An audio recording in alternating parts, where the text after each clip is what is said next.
Babes in Toyland had its premiere in the USA at the end of November 1934 and broke all box office records of the already good Christmas business. But behind the scenes it was anything but splendid. Babes in Toyland should become for Laurel and Hardy the movie of the Roach era whose production took the longest time. In November 1933 Hal Roach had bought the rights for Victor Herbert's operetta Babes in Toyland from 1903. The big plus was the catchy melodies, but the plot of the characters from Toyland was poor. Roach set about reworking it himself, because the operetta was to become an even more glamorous project than The Devil's Brothers, Francis Diavo. He wrote a completely new framework plot, which Laurel absolutely disliked. This laid the foundation for their disagreement. While Roach had previously given his star comedian Laurel a free hand and had accepted his bad publicity because of his affairs with women and his tendency to drink, he could now hardly cope with Laurel's brusque rejection of his treatment of the material. In the midst of the clash between Laurel and Roach, new difficulties from Laurel's private life came to light. He had been divorced from Lois Nelson in October 1933. In early 1934, Laurel's lawyer Ben Shipman feared that Lois Nelson would have his client's weekly income seized. Since this seemed to threaten his existence, Laurel seriously considered whether it was not advisable to move to England.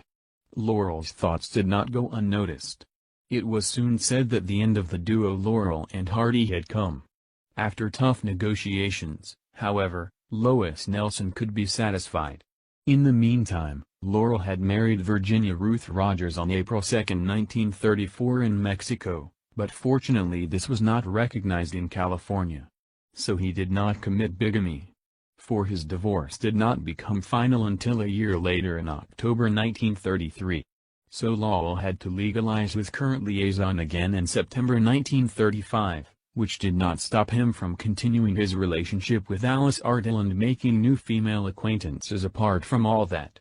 For the gossip press, this was of course something that Roach did not enjoy.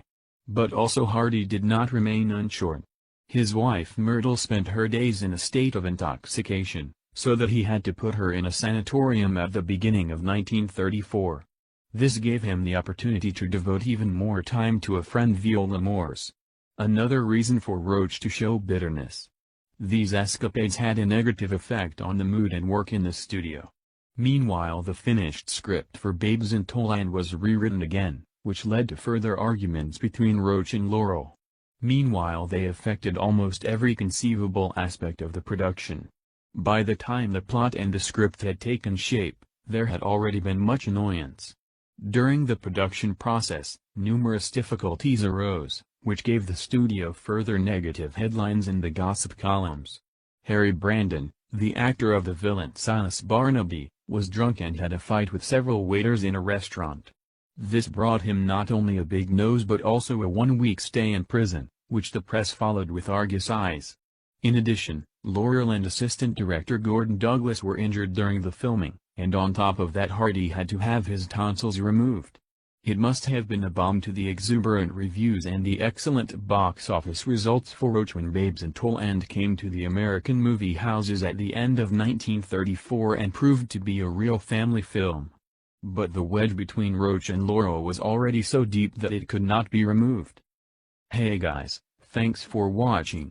Make sure to follow me on my social channels and check out my other videos. Links in the description.